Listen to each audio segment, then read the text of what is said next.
147వ కీర్తన మొదటి వచనం చదవగలిగిన వాళ్ళు నాతో పాటు కలిసి బిగ్గరగా చదువు.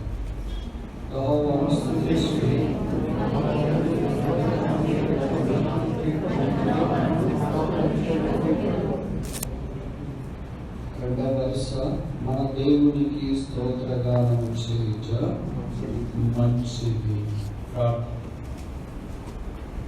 ప్రభుగల తండ్రి, స్తోత్రాలు కూడా కీర్తనీయుడ, పూజనీయుడ,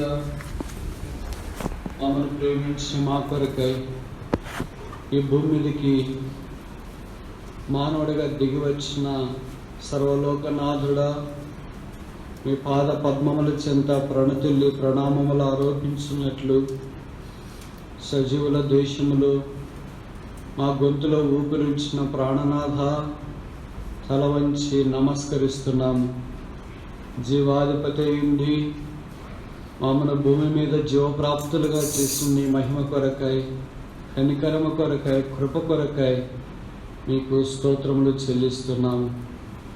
దేవోగ్రతకు పాత్రలమై పాతాళమై పరుగులు తీస్తున్నప్పుడు మా మీద మీ ప్రేమ వర్షము మెండుగా దండిగా సమృద్ధిగా కురిపించి మీ కుమారుడైన యేసుక్రీస్తు ప్రభువును మా కొరకై మరణమును చూడటానికి పంపించినందుకు స్తోత్రాలు. ఆయన సిలువలో మా పాపములు మోసుకొని నలుగగొట్టబడి వ్యసనాక్రాంతుడిగా వ్యాధిని అనుభవించిన వాడిగా చేయబడి స్వరూపమైనను సొగసైనను లేని వాడిగా చేయబడి రక్తము కార్చి చనిపోయి సమాధి చేయబడి తిరిగి లేచి పరలోక స్థలములో దేవుని కుడి పార్శ్వమున ఆశ్రుడై ఉన్నందుకు స్తోత్రములు. ఇచ్చి మా ప్రధాన యాజకుడు మాకు సరిపోయిన వాడు గనక ఆయన పాద పద్మముల ఎదుట తల వంచి ఆరాధిస్తూ ఉన్నాము. ఇది నాన్న క్రైస్తవ భక్త కోచి ఈ గొప్ప యాగమును జ్ఞాపకం చేసుకుని వారి స్తుతి యాగమును నీ సన్నిధిలోనికి తీసుకుని వచ్చుట కొరకై ప్రపంచమందంతటా చేరి వచ్చిండగా వారితో పాటు మేమును చిన్న స్థానిక మంద నిన్ను ఆరాధించున్నట్లు ఆరాధికులుగా మమ్మల్ని సిద్ధపరిచినందుకు స్తోత్రాలు. పూజార్హుడా, పావనుడా, మా రక్షణ కొరకై స్తోత్రములను తలవంచి నమస్కరిస్తున్నా. పాటల ద్వారా మాకు ఇచ్చిన ప్రోత్సాహాన్ని బట్టి స్తోత్రాలు. మీ వాక్యము కూడా మాకు దయచేయమని ప్రార్థిస్తున్నాము. ఆత్మతో సత్యంతో నిన్ను ఆరాధించున్నట్లు మీరు మా కృప చూపించు. వచ్చిన అందరి బట్టి స్తోత్రాలు. ఇంకెవరైనా రావాల్సి ఉంటే అధికమైన ఆలస్యం కలగకుండా త్వరపెట్టి తోడుకొని రండి. నన్ను మీ రక్తం చేత కడిగి నా నాలుక, నోరు, హృదయము సున్నతి చేసి అవసరమైన మాటలు వెజ్జలబడినట్లు సహాయం చేయమని మా స్తుతుల సింహాసనం మీద మిమ్మల్ని ఆశీర్వదించడానికి చేయటానికి కృప చూపించమని యేసు నామమున స్తుతించి ప్రార్థిస్తున్నాము తండ్రి, ఆమేన్.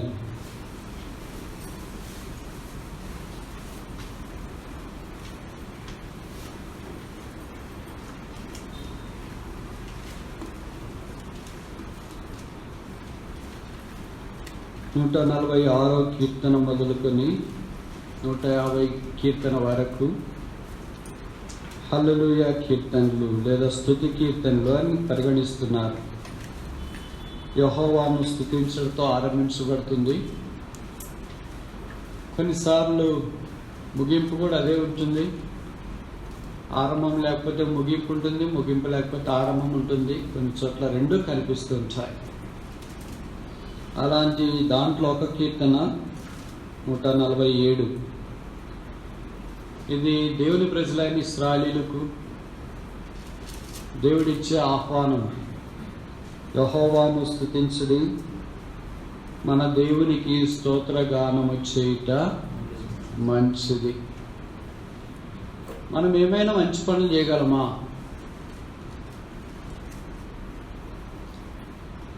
ఒకే ఒకడే మంచి పని చేయగలడు. ఆయన పేరే దేవుడు. అందుకే ఆయన గురించి చెప్పబడిన ఆయన మంచివాడు. అందుకే ఆయన అన్ని మంచివి రాబోతున్న మేలుల విషయమై ప్రధాన యాజకుడిగా వచ్చిన మంచివాడు. మంచి పని, మేలు శ్రేష్టకరమైనది. బహుశా మన జీవితంలో ఒకటే చేయగలం అనుకుంటాం. అదేంటి? దేవుని స్తుతించడం. There is no good work we can do other than this, better than this. దీనికంటే శ్రేష్టమైన మంచి పని కానీ, దీనికంటే మంచిదైన ఇంకో మంచి పని కానీ మనం ఏమీ చేయం. కనుక ఒక మనిషి రక్షించబడిన తర్వాత, యేసుప్రభు రక్తం చేత కడగబడిన తర్వాత ఏమైనా మంచి పని చేస్తున్నాడు అని అంటే దేవుణ్ణి ఆరాధించుట, స్తుతించుట. అది చేయట్లేదంటే అర్థం ఏంటి? ఏ మంచి పని చేయట్లేదు. ఒకే ఒక మంచి పని ఇచ్చినారు. Is also fail to do that good job. అది కూడా చేయడంలో ఓడిపోయాడు. కనుక మంచి దేవుడు మనము ఈ మంచి పని చేయాలని మన కొరకై అనుగ్రహించిన ఈ రక్షణ జ్ఞాపకం చేసుకుంటూ గానాలు చాలా ఉన్నాయి. దాంట్లో ఒక గానం ఏంటంటే స్తోత్రగానం. స్తోత్రగానము చేయట మంచిది. ఎవరికి? మన దేవునికి. ఈ మాటల గురించి 5 విషయాల కీర్తనలను ఆధారం చేసుకొని చూడటానికి ప్రయత్నం చేస్తాం. ఎవరైనా అవర్ గాడ్, మన దేవుడు. ఈ మాట గుర్తుపెట్టుకోండి. వారి దేవుడు కాదు, అన్యుల దేవుడు కాదు, మన దేవుడు. అందుకే బైబిల్లో రాయబడింది, దేవుడు ఒక్కడే, దేవునికి నరులకున్న మధ్యవర్తి ఒక్కడే, ఆయనే క్రీస్తు యేసును. కనుక మన దేవుడు యేసుక్రీస్తు ప్రభు. మరి ఆయన పాత నిబంధనలో దాగి ఉన్నాడు, కొత్త నిబంధనలో మానవాకారాన ప్రత్యక్షమయ్యాడు. పాత నిబంధనలో మన దేవుడైన యెహోవా మనకు చేసిన కార్యములను గురించి లేదా దొడ్డతనాన్ని గురించి కనీసం 5 ప్రస్తావనలు తీసుకురాబడ్డాయి కీర్తనల గ్రంథంలో. మొదటిది కీర్తనలు 98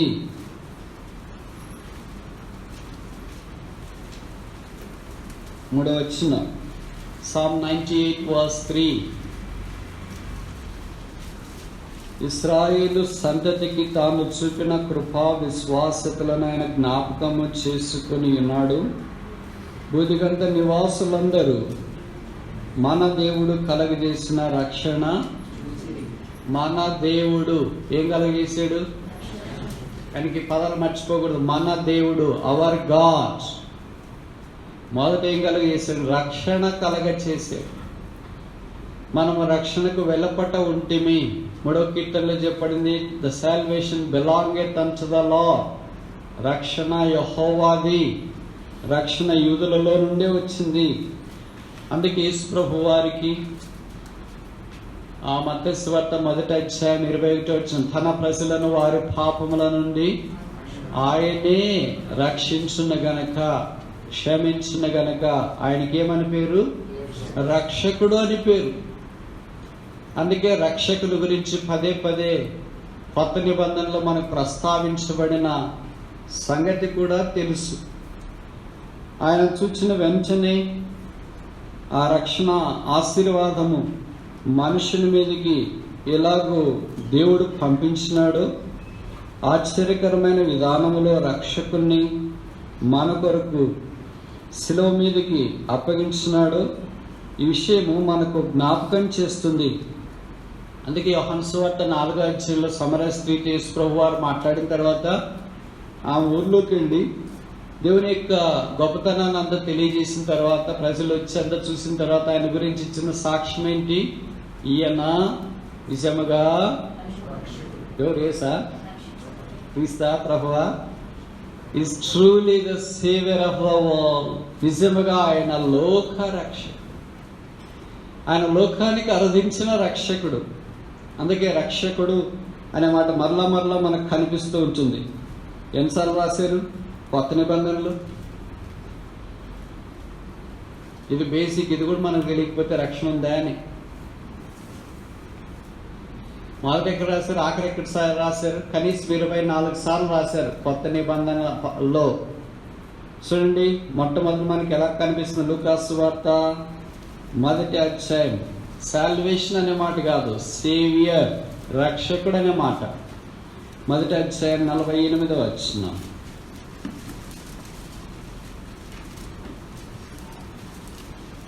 నా ఆత్మ నా రక్షకుడైన ఈ దేవుడు ఎవరు?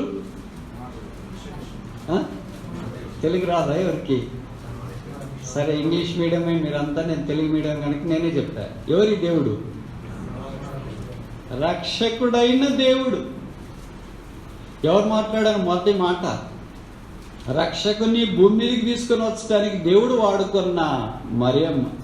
5 వచనాల్లో చెప్పబడింది కదా, మరియా ఇట్లనేనా? అప్పుడు మరియా ఇట్లనే 46వ వచనములో, మరియమ్మ యేసుప్రభువారిని భూమి మీదకి తీసుకుని వచ్చి ఆమె ఆయన రక్షకుడిగా మొట్టమొదట గుర్తించినట్లే వాక్యం మనకు అర్థమవుతుంది. ఆఖరికి రక్షకుడు అనే మాట ఎక్కడ రాయబడింది? ఇవన్నీ మీకు తెలుసని నేను అనుకుంటున్నా.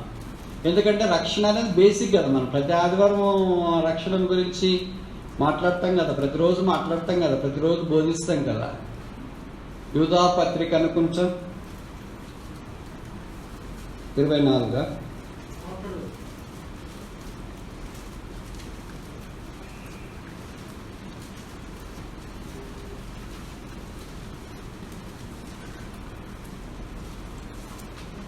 మనకి తెలుగులో కలిసి ఉన్నాయి. 24, 25. రొచ్చెలకుండా మిమ్మల్ని కాపాడుటకును, తన మహిమ ఎదుట ఆనందముతో మిమ్మల్ని నిర్దోషులుగా నిలబెట్టుటకును శక్తిగల మన రక్షకుడైన అద్వితీయ దేవుడు. ఈ దేవుడు ఎవరు? రక్షకుడైన దేవుడు. మర్చిపోతారేంటి? భయపడుతున్నారేంటి?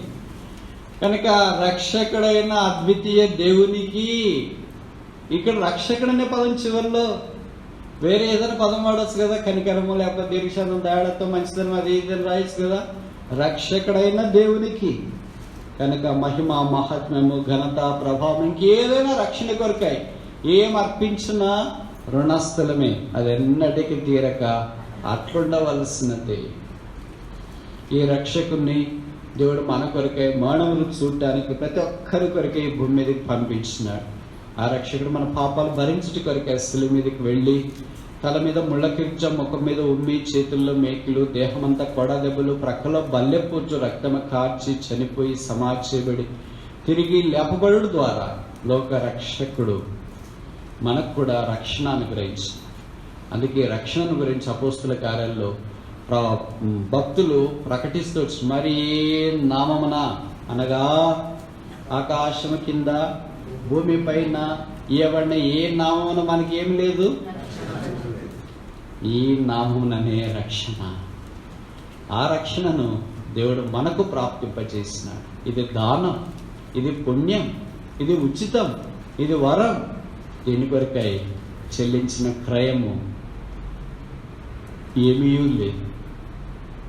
మన దేవుడు రక్షణ మనకు కలగచేసి ఉన్నాడు. కనుక ఆ రక్షణ పొందిన మనము ఈ రక్షణ ఆశీర్వాదంలోనికి దేవుడు మనం తీసుకుని వచ్చిన దాన్ని బట్టి ఆయన ఆరాధించడానికి ప్రయత్నం చేస్తాం. రెండవ విషయము, మన దేవుడికి స్తోత్రగానము చేయుట మంచిది. 99:9. Psalm 99:9. మన దేవుడైన యెహోవా పరిశుద్ధుడు, మన దేవుడైన యెహోవాను ఘనపరచుడి, ఆయన పరిశుద్ధ పర్వతం ఎదుట సాగిలపడుడి. ఎవరు? మన దేవుడు. మాట మీద గుర్తుంది కదా, ఏంటి మాట? మన దేవుడు. మొదటిది మన దేవుడు ఎవరు? రక్షకుడు. ఇప్పుడు రెండవది మన దేవుడు ఎవరు? పరిశుద్ధుడు. కనుక ఆ పరిశుద్ధిని ఏం చేయలేని ఇక్కడ కింద ఇది ఆజ్ఞ. సాగిలపడితే సాగిలపడండి, లేకపోతే మీ దాన్ని మీరు ఉండండి అని చెప్పట్లే. ఇది ఖచ్చితంగా ఆజ్ఞ జారీ చేయబడింది. ఘనపరచుడి, సాగిలపడుడి. కనుక ఈ ఆజ్ఞకు స్పందించాల్సిందే, విధేయత చూపించాల్సిందే. ఈ ఆజ్ఞ ధిక్కరించడానికి వీల్లేదు. కనుక ఆయన పరిశుద్ధుడు కనుక ఆయన ఆరాధించుట కొరకే మనం చేరి వచ్చినాం. ఇలాగ ఆరాధించినారు యెషయా 6లో ఆయన పరిశుద్ధుడు పరిశుద్ధుడు పరిశుద్ధుడని ఆరాధిస్తున్నారు. పరలోక రాజ్యంలో మానక ఆయన ఆరాధిస్తున్నారు. ఆరాధన కార్యక్రమంలో మనము ఉదయం పాలు పొందనే ఉన్నాం. అందుకే పరలోక రాజ్యానికి వెళ్ళిన తర్వాత ఆరాధన కార్యక్రమమే అంతా. బహుశా వాక్యం చెప్పేది ఏం లేదు, వాక్యం అయిపోయిన తర్వాత వస్తానులే, వాక్యం స్టార్ట్ అయిపోయిన తర్వాత వస్తానులే అనేది ఏముండదు పరలోక రాజ్యంలో. కనుక ఆరాధనలో మనం పాలు పొందనై ఉన్నాం. మన ఆరాధనలకు యోగ్యుడు ఒకే ఒక్కడు, ఆయన పేరే పరిశుద్ధుడు. మనం ఎంత అపరిశుద్ధులమై ఉంచుమి. పరిశుద్ధతే మనకు పరిచయం లేని పదం. మన డిక్షనరీలో లేని పదం ఏంటి? పరిశుద్ధత. మన డిక్షనరీలో ఉన్న పదం ఏంటి? తెలుసు కానీ చెప్పడానికి రావట్లేదు. పాపము, అపరిశుద్ధత, దుర్గంధము, మురికి, పేలికలు, ఇవన్నీ మన డిక్షనరీ ఎక్కడ చూసినా ఇవే కనిపిస్తాయి ప్రతి పేజీలోనా. అంటే యేసు ప్రభు యొక్క డిక్షనరీ ఇక్కడే బైబిల్కి వస్తే ఏం కనిపిస్తుంది? పరిశుద్ధ గ్రంథం. ఆయన పరిశుద్ధుడు, ఆయన సంఘము పరిశుద్ధము, ఆయన నామము పరిశుద్ధము, ఆయన మందిరము పరిశుద్ధము, ఆయన రాజ్యము పరిశుద్ధము. అందుకని ఆయన ప్రార్థన నేర్పించినప్పుడు శిష్యులకు ఆ మత్తయి సువార్త కొండ మీద ప్రసంగములో, కాబట్టి మీరు ఇలాగూ ప్రార్థన చేయండి. ఏమని ప్రార్థన చేయాలంట? పరలోకమందున్న మా తండ్రి, మొట్టమొదటి పదం ఏంటి? హల్లowed be thy name. నీ నామము పరిశుద్ధ పరచబడనుగాక. కనుక ఆయన పరిశుద్ధతను బట్టి ఇప్పుడు మనకు పరిశుద్ధత ఆరోపించబడింది. అందుకే ప్రభువు అన్నాడు, be holy as I am holy. నేను పరిశుద్ధుడై ఉన్న ప్రకారం మీరును పరిశుద్ధులై ఉండండి. ఆయన చేయకుండా చెప్పలేదు. మామూలుగా మేమైతే చేయకుండా చాలా చెప్తా ఉంటాం, 99%. ఆయన 100% ఏది చేశాడో అదే సెలవించి. కనుక మన దేవుడు సాగిలి పట్టడానికి ఆయన పరిశుద్ధత కారణం. నేను ఈ మాట చెప్తున్నా, మీరు అనొచ్చు, మరి ఆయన పరిశుద్ధులైతే మనకేంటి? మనల్ని కూడా పరిశుద్ధులుగా చేసాడు కదా. అందుకే కొరింథీ పత్రికలో అపోస్తలుడైన పౌలు రాస్తే ఏమన్నాడంటే, పరిశుద్ధులుగా ఉండుట కొరకై పిలువబడినవారు, called to be holy, a sanctified people. పరిశుద్ధ సమూహముగా దేవుడు మనల్ని చేశాడు, పరిశుద్ధ సంఘముగా చేశాడు, పరిశుద్ధ యాజకులుగా చేశాడు. ఉదయాన మనం పరలోక రాజ్యంలో ప్రవేశిస్తాం. అందుకే పాట కూడా ఉందండి, అన్ని పరిశుద్ధం పరిశుద్ధం పరిశుద్ధం, అంత పరిశుద్ధం, మనం తప్ప. అర్థమైంది అనుకుంటా మాట. పరలోక రాజ్యానికి వెళ్ళిన తర్వాత దేవదూతల కంటే ఎక్కువైన పరిశుద్ధతలో మనం ప్రవేశిస్తాం. ఎందుకంటే ప్రభు యొక్క పరిశుద్ధత మనం సంతరించుకుని ఉన్నాం. ఆయన పరిశుద్ధత అంతా ఈ భూమి మీద మనం అనుభవిస్తున్నాం, ప్రయోగాత్మకంగా పొందుతున్నాం. అయితే పరలోక రాజ్యానికి వెళ్ళిన తర్వాత ఆయన పరిశుద్ధతకు సమానమైన పరిశుద్ధతలో భవిష్యస్తారు. దేవతలు కూడా ఆశ్చర్యపడవచ్చు, గాబ్రియలు కూడా రావచ్చు. What is this? మీకేం రావచ్చు, ఏంటిది? అసలు భూమి మీద ఇంత పరిశుద్ధత నేను మనుషులు వీళ్ళు చూడలేదే, పలానా వాళ్ళే కదా వీళ్ళు. వాళ్ళే పరలోకానికి వచ్చిన తర్వాత ఆయన పరిశుద్ధత అంతా మన మీదకి కుమ్మరించి వాళ్ళంతా సెంటు కొట్టుకొని ఉన్నారు. వాళ్ళ దగ్గర కొద్దిసేపు కూర్చుంటే మనకు కూడా ఏమొస్తుంది? వచ్చిన వాళ్ళు చెప్పండి.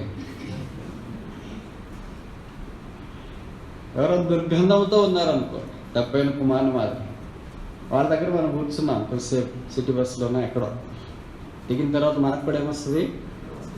ఇప్పుడు మన ప్రభు దగ్గర ఉంటే ఆయన పరిశుద్ధత మనకు కూడా అంటు కట్టబడుతుంది.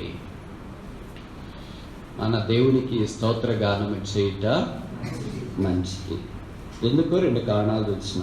మొదటిది, మన దేవుడు రక్షకుడు. రెండవది, మన దేవుడు పరిశుద్ధుడు. మూడవది, కీర్తనలు 116.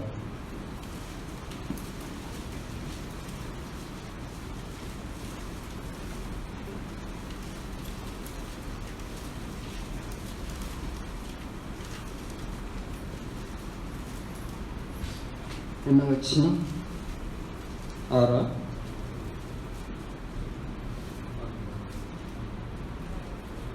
అనిపించిందా లేదా? 5 యెహోవా దయాళుడు. 116వ కీర్తన 5వ వచనం. మన దేవుడు, ఎంత చక్కగా పరిశుద్ధాత్మ దేవుడు రాశాడు. మన దేవుడు, మన దేవుడు, మన దేవుడు, మన దేవుడు ఎవరైనా వాత్సల్యత కలిగినవాడు కనుక వాత్సల్యత ఆయనకి సంబంధించింది. వాత్సల్యత విలాపవాక్యంలో చెప్పబడింది. అనుదినము మాయడల నీకు వాత్సల్యత పుట్టుచున్నది కాదు. ఏం రాశారు? Very good. అడ్జెక్టివ్ నుండి బైబిల్లో మన మీద ఉంటే సాదాసీదా కూడదు. మనకి జీవితమే సాదాసీదా కనుక పాపం తప్ప అన్ని సాదాసీదానే కనిపిస్తుంది. బైబిల్ అలాగ లేదు. దేవుడు లోకంలో ప్రేమించను అని కాదు. ఏమనుంది? ఎంతో ప్రేమించు. కనుక దేవునికి సంబంధించిన దానికి ఎప్పుడు అడ్జెక్టివ్ విశేషణం కనిపిస్తూ ఉంటుంది. ఆయన మనం జ్ఞాపకం చేసుకునేనో అని కాదు, కృపాతిశయములో జ్ఞాపకం చేసుకొని. ఇక్కడ ఆయన వాత్సల్యం సామాన్యమైంది మాత్రమే కాదు, నూతనముగా మన ఎడల తన వాత్సల్యత పుట్టిస్తుంది. ప్రతిరోజు నూతనంగా వాత్సల్యత ఎలా పుడుతుంది? ఇది సాధ్యమయ్యే పనేనా? ఒక వ్యక్తిని మనం రోజు చూసామనుకోండి, ఏమైపోతుంది? కామన్ అయిపోతుంది. ఇంట్లో మన పిల్లలు, భర్త, భార్య అందరూ ఏమైపోతారు? ఎప్పుడో ఒకసారి గెస్టులు వచ్చారు, అతిథులు వచ్చినారు. వాళ్ళు గెస్టులు కదా, అతిథులు కదా అనుకుంటా. వాళ్ళు లాక్డౌన్ అయిపోయి ఎక్కువ రోజులు ఉన్నారనుకో, వాళ్ళు కూడా సాధారణంగా మామూలు అయిపోతారు. అంతేనా? రోజు చూపించే ట్రీట్మెంట్ వేరే, ఎప్పుడో ఒకసారి చూపించే ట్రీట్మెంట్ వేరే. ఎప్పుడో ఒకసారి వస్తే ట్రీట్మెంట్ చాలా డిఫరెంట్గా ఉంటుంది. రోజు ఉంటే చాలా సాదా సీదాగా ఉంటుంది, ఇడ్లీ సాంబార్ మాదిరి. ఇప్పుడు దేవుడికి రోజు మనం తెలుసు మన సంగతి, ఎంత పడిపోతున్నా, ఎంత పాడైపోయి, ఎంత చెడిపోతున్నా, ఎంత దుర్మార్గంగా, ఎంత అక్రమంగా, ఎంత నేరాలు ఘోరాలు ఎన్ని చేస్తున్నాయి, ఇవన్నీ తెలుసంట. కానీ నిన్న చూపిన వాత్సల్యతకి ఈరోజు వాత్సల్యతకి ఏముంది? ఇది ఎట్లా నమ్మాలా? Who will do that? మనకు ఒక వ్యక్తి పరిచయం అయిపోయిన తర్వాత ప్రేమ కనీసం తగ్గిపోతుంది. ఎందుకు తగ్గిపోద్ది? వాళ్ళ సంగతి అంతా మనకు తెలుసు. నేరాలు ఘోరాలు చిట్టంతా, ఓహో ఇలాంటి వాళ్ళ, ఇలాంటి వ్యక్తుల, ఇలాంటి వాళ్ళని నేను అనుకోలేదు. కానీ ప్రభు దగ్గర మన చిట్టంతా ఎప్పుడో ఉంది. జగదుత్పత్తి మొదలుకొని వధించబడిన దేవుని గొర్రెపిల్ల కనుక మన సంగతి అంతా ఆయన దగ్గర ఉంది. తెలిసి ప్రేమించడం గొప్ప, తెలియకుండా ప్రేమించడం గొప్ప. మనం అంతా ఏమంటాం? నువ్వు ఇలాగని తెలిసింటే పెళ్ళి చేసుకున్నాడు. వాళ్ళు కూడా ఏమంటారు? నా పాయింట్ కూడా అదే. But this God loved us knowing all our weakness, all our failures, all our pitfalls, all our backsliding, knows all our loss. మన పతనము, ఓటమి అన్నీ తెలిసి ప్రేమించి అంతతోనే ఆగిపోకుండా అనుదినం నూతనంగా, నిన్న వాత్సల్యత వేరే, మొన్నటిది వేరే, మనతో ఆ వారం వేరే, ఆ మాసం వేరే, ఆ సంవత్సరం వేరే, ఇప్పుడు నూతనమైన వాత్సల్యత కుమ్మరిస్తుంది. ఏమో ఇది అర్థం కాదు, కానీ అనుభవిస్తున్నాం. మనం చాలా అనుభవిస్తుంటాం, చాలా అర్థం కావు. ప్రభుకు స్తోత్రాలు. కొన్ని మనకు అర్థం కాకుండా ఉంటేనే మంచిది. దాంట్లో ఇది కూడా ఉంది. మన దేవునికి స్తోత్రగానం చేయట మంచి. ఇంకోటి చూసి ముగిస్తామా? కీర్తనలు 48:1.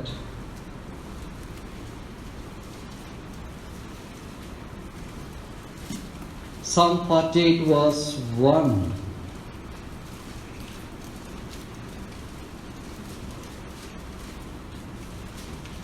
మన దేవుని పట్టణమందు, ఆయన పరిశుద్ధ పర్వతమందు యెహోవా గొప్పవాడును, బాహు కీర్తనీయుడై ఉన్నాడు. 8వ సైన్యములకు అధిపతికి యెహోవా పట్టణమందు, మన దేవుని పట్టణమునందు, మనం విన్నట్టుగానే జరుగుట, మనము మన దేవుని పట్టణము, the city of our God. మనల్ని ఇప్పుడు ఎక్కడ తీసుకుని వచ్చినాడు? పట్టణంలోనికి తీసుకుని వచ్చినాడు. ఏ పట్టణం ఇది? భౌతికంగా అయితే యెరూషలేము అనే పట్టణం, సర్వభూమికి సంతోషకారణమైన పట్టణం, రమ్యముగా నిర్మించబడిన పట్టణం. అయితే కొత్త నిబంధన ప్రకటన గ్రంథంకి వచ్చిన తర్వాత ఎలాంటి పట్టణం అది? పరిశుద్ధ పట్టణం, holy city. No city in the world is called as holy. ఈ ప్రపంచంలో చాలా పట్టణాలు ఉన్నాయి, వాటికి రకరకాల పేర్లు ఉన్నాయి. పింక్ సిటీ అని అంటారు జోధ్పూర్ని, హైదరాబాద్ ఏమంటారు?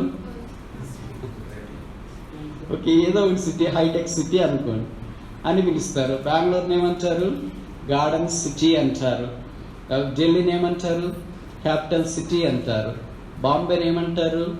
బిజినెస్ సిటీ అని అంటారు. చెన్నైని ఏమంటారు? కల్చరల్ సిటీ అంటారు. శ్రీనగర్ని ఏమంటారు? లేక్ సిటీ అంటారు. తర్వాత కలకత్తాని ఏమంటారు? ట్రెడిషనల్ సిటీ అని అంటారు. తర్వాత ఇంక చండీగఢ్ని ఏమంటారు? ప్లాండ్ సిటీ అంటారు. న్యూయార్క్ని ఏమంటారు? బజ్లింగ్ సిటీ అని అంటారు. లండన్ ఏమంటారు? ఓల్డెస్ట్ సిటీ అని అంటారు. టోక్యోని ఏమంటారు? బిజీ సిటీ అంటారు. మనల్ని ఏమంటారు? ప్రపంచంలో ఏ నగరానికి కూడా ఈ పేరు లేదు. హోలీ సిటీ ఒకే ఒక దానికి ఉంది, అదే పరిశుద్ధ పట్టణం. ఈ పరిశుద్ధ పట్టణానికి దేవుడు మనం పౌరులుగా చేస్తాడు. పొద్దునాని పట్టణాన్ని మనం విడిచిపెట్టినప్పుడు ఇంకొక పట్టణానికి వెళ్తాం. అది దేవుడు ఉండే పట్టణం, దేవుడి రాజ్యం, ఆ సింహాసనం ఉండే పట్టణం. ఆయనతో పాటు మనం సదాకాలం ఉండే పట్టణంలోనికి మనల్ని తోడుకొనొచ్చు. ఎలాంటి వారు? 4వ అధ్యాయం ఆదికాండంలో చెప్పబడింది, కయ్యూను తమ్ముని చంపి దేశ దిమ్మరై తిరుగుతూ ఉన్నాడు. Vagabond, has no city, no home. Pilgrim, యాత్రికుడిగా, వెగబాండ్గా, ఫిగటివ్, ఒక మనిషి అడ్రస్ లేకుండా తిరిగే వ్యక్తిని దేవుడు ఎక్కడ తీసుకుని వచ్చినాడు? మన దేవుని పట్టణంలోనికి తీసుకొచ్చి. ఇది ఉచితం. ఈ భూమి మీద ఉండే పట్టణాలన్నీ దినాలు లయమైపోతాయి. అయితే ప్రభు మన కొరకై సిద్ధపరిచిన పరిశుద్ధ పట్టణంలో దినాన్ని మనం ఉండబోతున్నాం. ఇక్కడ ఉన్నంత రిస్ట్రిక్షన్స్ అన్నీ ఉండవు. ఇక్కడే కూర్చోండి, అక్కడే కూర్చోండి, ముందుకు జరిగి రండి, వెనక్కి జరిగి రండి, మాస్క్ పెట్టుకోండి, శానిటైజర్ వాడండి. No, will be completely free, liberated from all these bondages. ఇవన్నీ అది పరిశుద్ధ పట్టణం అంట. ఆ పట్టణం సింహాసనములో నుండి స్వచ్ఛమైన స్ఫటికము వంటి సముద్రము వంటి ఏ ప్రవహిస్తుంది? నీరు ప్రవహిస్తుంది. గొర్రెపిల్లే దేవాలయం అయినాడు. అక్కడ గొర్రెపిల్లే సూర్యుడు అయినాడు. సూర్యుడు లేడు, దేవాలయం లేదు, తర్వాత చంద్రుడు లేడు, నక్షత్రాలు లేవు, అన్నీ ఆ గొర్రె పిల్ల కాలం సంపూర్ణమైనప్పుడు మన కొరికి ఈ భూమి మీదకి వచ్చి రక్త మాంసములు కలిగిన వాడుగా ఉండి శిలువలో చనిపోయి సమాజ తిరిగి పరలోక రాజ్యానికి వెళ్ళాడు. ఇప్పుడు ఒక పట్టణానికి వెళ్ళాలంటే ఎంత ప్రాబ్లమ్స్ ఉంటాయో మీకు తెలుసు కదా. మీలో కొంతమంది బయట ఆస్ట్రేలియాకి వెళ్ళాలా, యూరోప్కి వెళ్ళాలా, అమెరికాకి వెళ్ళాలంటే ఎన్ని ఇబ్బందులు, డబ్బులు ఉంటాయి, డాక్యుమెంట్లు ఉంటాయి, కుదరదు. పిఆర్ కావాలా, గ్రీన్ కార్డు కావాలా, ఇన్ని కావాలా. భూమి మీద ఉండే ఇంకో పక్కన దేశానికి వెళ్ళి ఉండటానికి బతకడానికి ఇంత కష్టాలు ఆపసోపాలు పడుతుంటే పరలోక రాజ్యం, పాపం లేని రాజ్యానికి దేవుడు ఏం డాక్యుమెంటే లేదు, ఫీజే లేదు.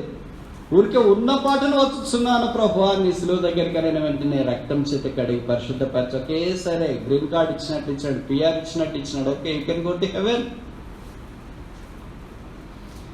ఆ పరిశుద్ధ దేవుని మనం ఆరాధించడం కొరకే చేరి వచ్చిన మన దేవునికి స్తోత్రగానం చేయుట మంచిది. మన దేవుని యొక్క లక్షణాలు 4 చూసిన. మొదటిది ఏంటి? రక్షకుడైన దేవుడు. రెండవది ఏంటి? పరిశుద్ధుడైన దేవుడు. మూడవది ఏంటి? వాత్సల్యత కలిగిన దేవుడు. నాలుగవది ఏంటి? పట్టణంలో గొప్పవాడైన దేవుడు. మన దేవుని ఎదుట సాగిలపడి ఆయన ఆత్మతో సత్యంతో ఆరాధించినట్లు ప్రభు మనకు సహాయం చేయగా.